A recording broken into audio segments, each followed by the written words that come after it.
ओम शांति। ओम शांति।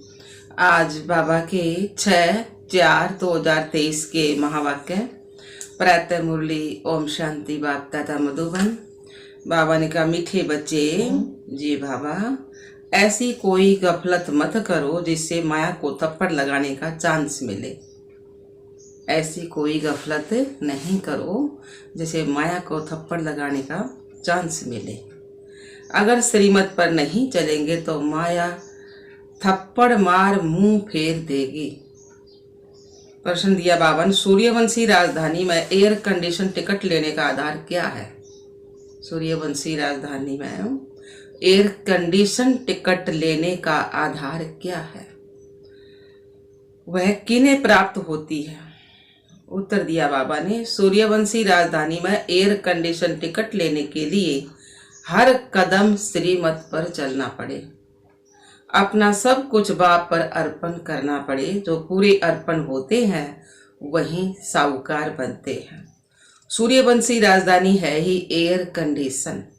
तुम्हारी M object ही है सूर्यवंशी पद प्राप्त करना।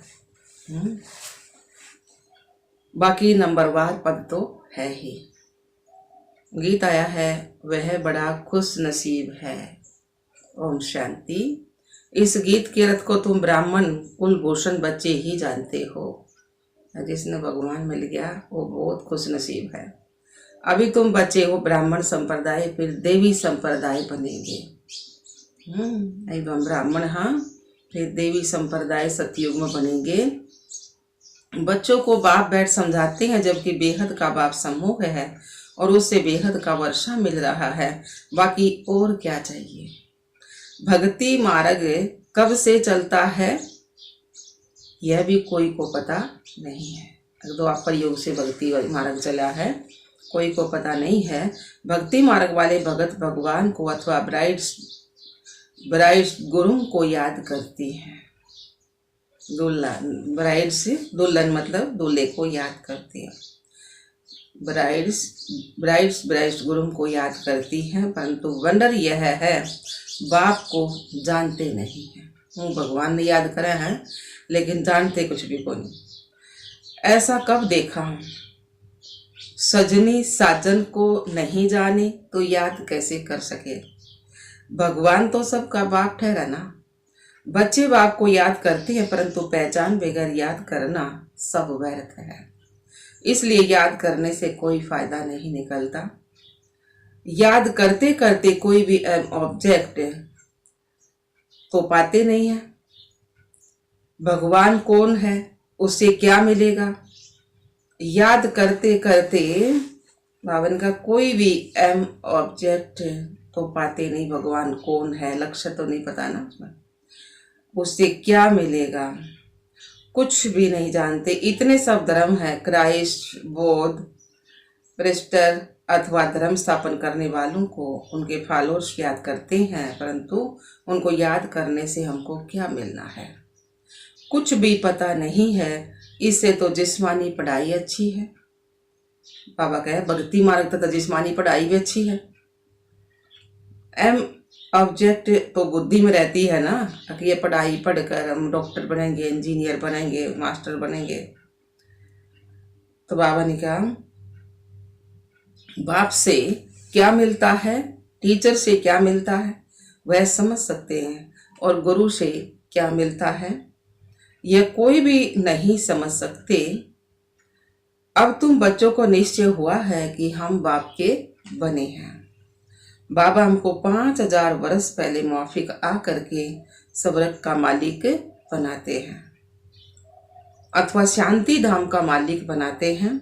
बाप कहते हैं, लाडले बच्चों, तुम मुझसे अपना वर्षा लेंगे ना? सब कहते हैं, हाँ बाबा, क्यों नहीं लेंगे। अच्छा, चंद्रवंशी पद पाने में राजी होंगे? कोई भी आना पड़ा ना, कोई राजी नहीं हुआ तुमको। तो बाबा तुमको क्या चाहिए? बाप सौगात ले आए हैं, सतयुग की सौगात लेकर आत्मा आए। तुम सूर्यवंशी लक्ष्मी को बरेंगे व चंद्रवंशी सीता को बरेंगे। सब लक्ष्मी को कहेंगे ना। श्री राम के पुजारी श्री राम का सुनना नहीं चाहते हैं। श्री राम के पुजारी श्री कृष्ण का नाम सुनना नहीं चाहते हैं। श्री राम को त्रेता में और श्री कृष्ण को फिर द्वापर में ले गए हैं, जबकि श्री कृष्ण तो सतयुग में होगा। वह समझते हैं राम बड़ा है। यह उन्हों का आपस में झगड़ा हो जाता है, जैसे छोटे बच्चों का झगड़ा होता है ना। बाप बैठ समझाते हूँ बहू, जैसे कल पहले समझाया था फिर से समझा रहे हैं। तुम फिर से आकर वर्षा ले रहे हो। तुम्हारी एम ऑब्जेक्ट है बेहद का वर्षा लेने के लिए। हमारा लक्ष्य है बेहद का वर्षा लेने की। हम है सूर्यवंशी राजधानी पद, हमारा है वह है सूर्यवंशी राज्य पद। बेहद का वर्षा। सेकंड ग्रेड है चंद्रवंशी। जैसे एयर कंडीशन से ऊंच तो कुछ नहीं होता ना, इस समय भी कहेंगे ना एयर कंडीशन है, बिल्कुल अच्छा है, ठंड है। तो बावन का air condition first class second class होता है ना, तो सतयुग की पूरी राजधानी एयर कंडीशन समझो। फिर है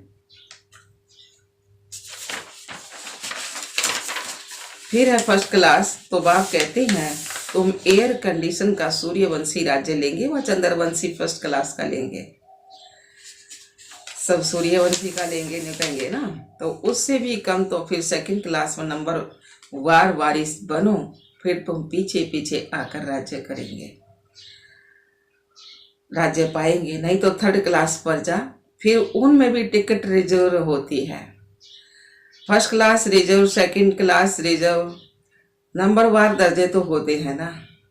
सुख तो वहां है ही, सतयुग में भी त्रेता में भी। बाकी कंपार्टमेंट तो अलग अलग है।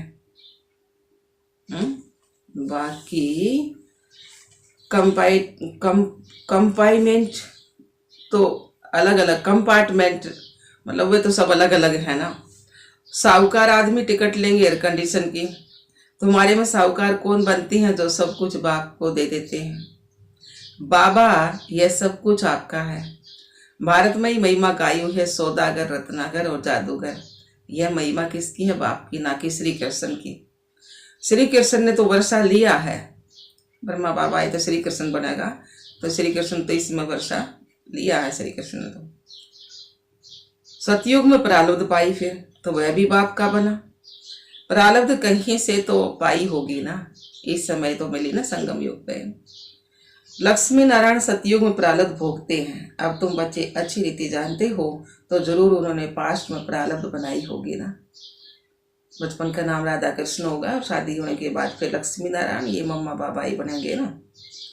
तो बाबा के अब तुम बच्चे अच्छी रीति जानते हो तो जरूर उन्होंने पास्ट में प्रारब्ध बनाई होगी ना। भारत की महिमा बहुत है।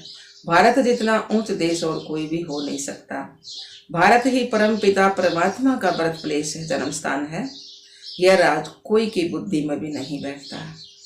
परमात्मा ही सभी को सुख शांति देते हैं आधा कल्प के लिए, सतयुग और त्रेता के लिए। भारत नंबर 1 तीर्थ है, परंतु गीता में नाम डाल दिया किसका? श्री कृष्ण का।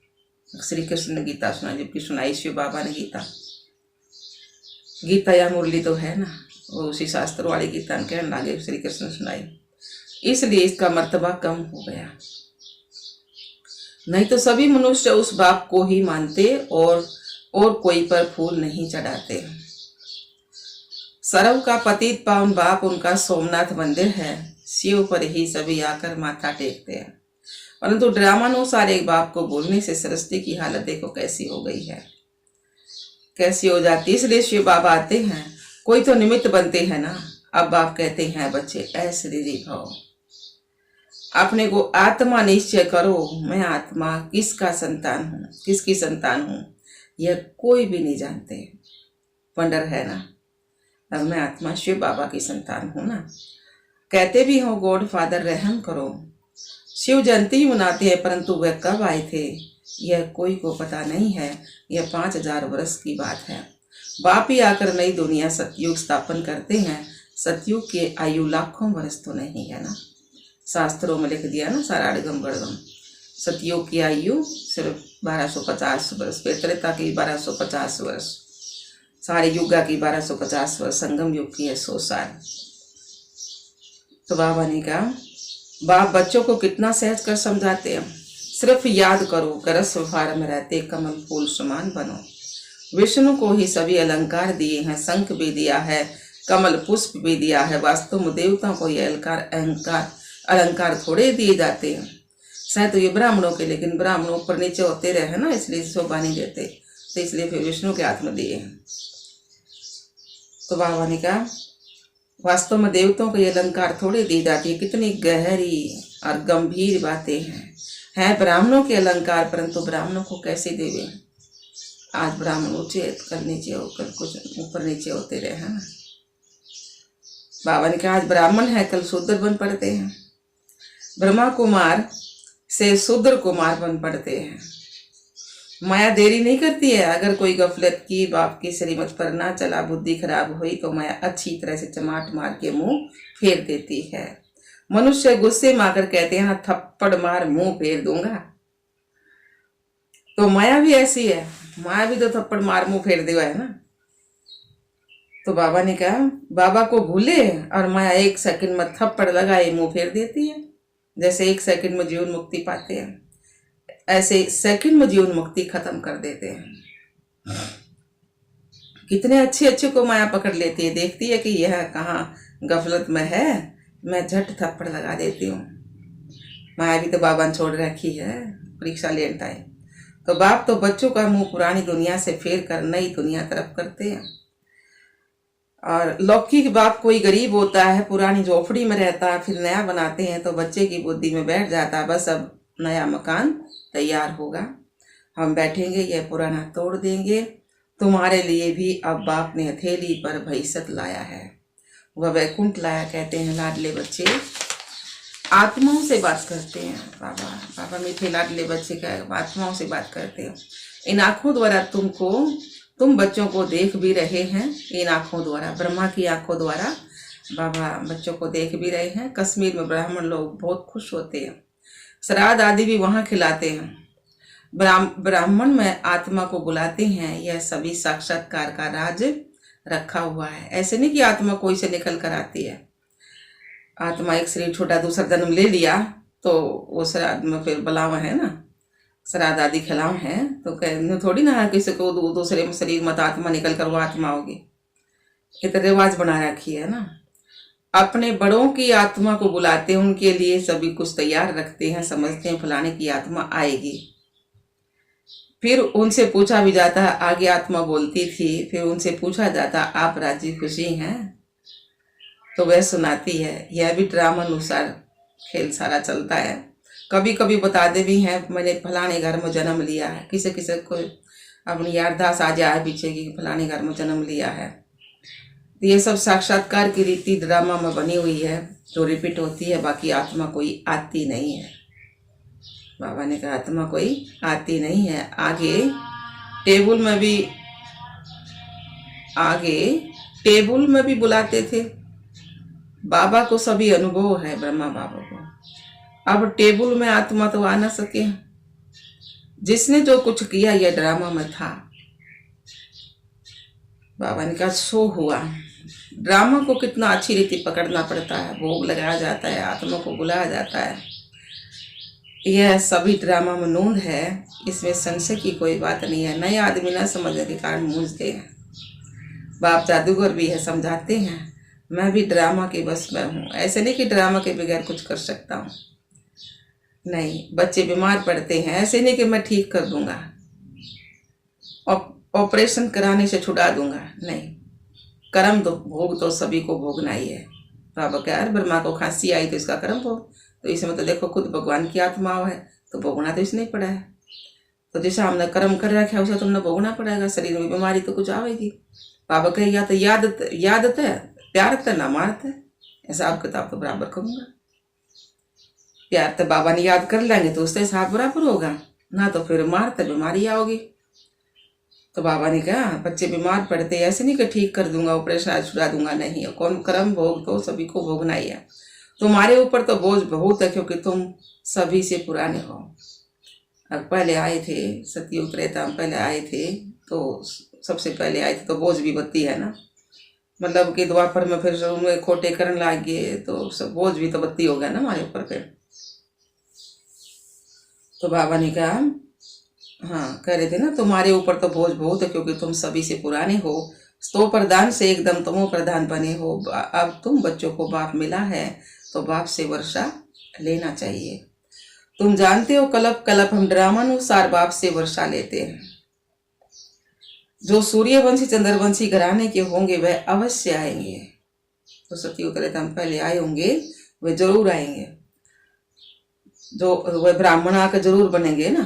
जो देवी देवता थे फिर शूद्र बन गए हैं, वहीं फिर ब्राह्मण बनकर देवी संप्रदाय बनेंगे। यह बातें बाबा के बगैर और कोई भी समझा ना सके। बाप को बच्चे कितने मीठे लगते हैं। शिव बाबा को बहुत बच्चे मीठे लगे। कहते हैं तुम वही कलप पहले वाले मेरे बच्चे हो। हम पूरे थे ना 5000 साल पहले बड़े हुए बच्चे हम बाबा के। बाबा ने आकर ढूंढ लिए ना। तो बाबा ने कहा, मैं कलप कलप आकर तुमको पढ़ाता हूँ। कितनी वंडरफुल बातें हैं। निराकार भगवान वाच शरीर से वाच करेंगे ना। निराकार है ना भगवान को, तो शरीर को ना तो शरीर से बोल कर मतलब पढ़ाऊंगी ना। ब्रह्मा के तन महा के आत्मा जब तो पढ़ाओगी ना। तो बाबा ने कहा शरीर अलग हो जाता तो आत्मा वाच कर ना सके।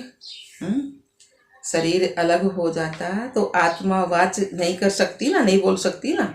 आत्मा और शरीर अलग हो गए तो आत्मा डिटेच हो जाती है। बाप कहते अशरीरी भाव। ऐसे नहीं कि प्रणाम आदि चढ़ाना है, नहीं। समझना है मैं आत्मा अविनाशी हूँ, मेरी आत्मा में 84 जन्मों का पारट भरा हुआ है। बाप खुद कहते हैं मेरी आत्मा भी जो एक्ट करती वह पार्ट सारा भरा हुआ है। बाबा के में भी 84, बाबा में भी तो सारा पार्ट भरा हुआ है सारी सृष्टि का। हम आत्मा में तो 84 जन्मा का पार्ट भरा हुआ है। और बाबा नॉलेज फुल है, बाबा में भी सारी सृष्टि का आदि वतन का सारा नॉलेज भरी हुई है।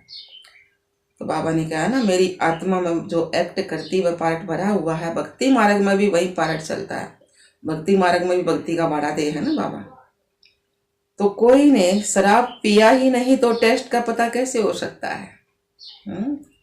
ज्ञान भी जब लेवे जब पता पड़े। ज्ञान से ही सतगति होती है। बाप कहते हैं मैं सर्व का सतगति दाता हूँ, सर्वोदया लीडर्स हूँ। लीडर सर्वोदया लीडर्स है ना। कितने किस्म किस्म के हैं। वास्तव में तो सर्व पर दया करने वाला तो एक बाप है ना। सभी कहते हैं हे भगवान रहम करो, तो सभी पर रहम वह करते हैं। बाकी सब हैं खुद के रहम करने वाले। बाबा तो सारे संसार पर रहम करा है और दुनिया तो है खुद पे रहम करने वाले।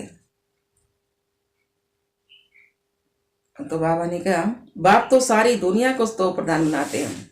उसमें तत्व भी आ जाते हैं, तत्व भी स्तो प्रधान हो जाएंगे ना, तमो प्रधान है समय। तो यह काम एक परमात्मा का ही है। तो सर्वोदया का अर्थ कितना बड़ा है। सब पर दया करने वाला, एकदम सर्व पर दया करते हैं। सर्व की स्थापना में कोई भी दुखी नहीं होता है। सर्व की स्थापना में कोई भी दुखी नहीं होता है। वहां नंबर 1 फर्नीचर वैभव आदि मिलते हैं। दुख देने वाले जानवर मच्छर मक्खी आदि वहां कोई भी नहीं होता। यहाँ भी बड़े आदमी के घर में कितनी सफाई होती है। कभी तुम मक्खी नहीं देखेंगे, कोई मच्छर भी घुस ना सके। स्वर्ग में कोई की ताकत नहीं जो ऐसे गंदे करने वाली कोई चीज हो। नहीं, नेचुरल फूलों आदि की खुशबू रहती है। एक तो धूप लगानी पड़े जो खुशबू है ना, सतयुग में तो नेचुरल खुशबू होगी। तुमको सूक्ष्म मतन में शिव बाबा सूबी रस भी पिलाते हैं। अब सूक्ष्म मतन में कुछ तो है तो नहीं, यह सभी साक्षात्कार है। वैकुंठ में कितने फल बगीचे आदि होते हैं। कितने अच्छे फल बगीचे आदि होते हैं। सूक्ष्म मतन में थोड़ा ही बगीचा रखा है। तो यह है सभी साक्षात्कार। यहाँ बैठे हुए तुम सभी साक्षात्कार करते हो। गीत भी बड़ा फर्स्ट क्लास है। तुम जानते हो हमको बाप मिला है तो और क्या चाहिए। बेहद के बाप से बेहद का वर्षा लेते हैं तो बाप को याद करना चाहिए। बाप की मत मशहूर है ना। श्रीमत से हम श्रेष्ठ बनेंगे। सन्यासी कहते हैं यह काग विष्टा समान सुख है। परंतु उनको ये पता नहीं है कि सतयुग में सदैव सुख था। छोटेपन में ये राधे कृष्ण हैं, इनके चरित्र आदि कुछ भी है नहीं। तो बाबा ने कहा सौरभ के बच्चे होते ही अच्छे हैं, बल करके मुरली से डांस आदि करते होंगे, बाकी ज्ञान नहीं सुनाते। श्री कृष्ण को मुरली दी है, तब भला सरस्वती कहाँ गई? तो बाबा ने कहा सरस्वती को तो सितार देते हैं, तो बड़ी वह ठहरी ना। तो यह सब है भक्ति मार्ग, गुड़ियों का खेल। देवी देवताओं की मूर्ति बनाकर पूजा आदि करके फिर डुबो देते हैं। इस पर तुम्हारा एक गीत भी बना हुआ है, इसको कहा जाता है ब्लाइंड फेथ, सब झूठा। अच्छा जी बाबा। मीठे मीठे सिकिलधे बच्चों प्रति माता पिता बाप दादा का याद प्यार और गुड मॉर्निंग। रूहानी बाप की रूहानी बच्चों को नमस्ते। हम रूहानी बच्चों की रूहानी बाप दादा को याद प्यार गुड मॉर्निंग, नमस्ते नमस्ते नमस्ते जी। हम बाबा के बच्चे सितारे हंसते और हंसाते। शुक्रिया मीठे बाबा, शुक्रिया बाबा। धारणा के लिए मुख्य सार में बाबा ने सुना है। पहला पॉइंट, हर एक इस ड्रामा के वश है। इस ड्रामा की किसी भी सीन को देखते संशय नहीं उठाना है। ड्रामा के हर राज को अच्छी रीति समझकर अडोल रहना है। दूसरा पॉइंट, अपने को अविनाशी आत्मा समझ शरीर से डिटैच हो ऐसे दीदी बनने का अभ्यास करना है। वरदान दिया बाबा ने। कराउनहार की समर्थी द्वारा बड़े तो बड़े कार्य को सहज करने वाले निमित्त करणहार भव। कराउनहार की समर्थी द्वारा इस बड़े तो बड़े कार्य को सहज करने वाले निमित्त करणहार भव। सार दिया बाबा ने। बाप दादा स्थापना का बड़े तो बड़ा कार्य स्वयं कराउनहार व निमित्त करणहार बच्चों द्वारा करा रहे हैं। करण कराउनहार इस शब्द में बाप और बच्चे दोनों कंबाइंड हैं। हाथ बच्चों का और काम बाप का। हाथ बढ़ाने का गोल्डन चांस बच्चों को ही मिला है, लेकिन अनुभव यही करते हो कि कराने वाला करा रहा है, निमित्त बनाए चला रहा है, हर कर्म कराउनहार के रूप में साथी है। स्लोगन दिया बाबा ने। ज्ञानी तो आत्मा वह है जो अर्जी डालने के बजाय सदा राजी रहे। ज्ञानी तो आत्मा वह है जो अर्जी डालने के बजाय सदा राजी रहे। ओम शांति बाप दादा, ओम शांति।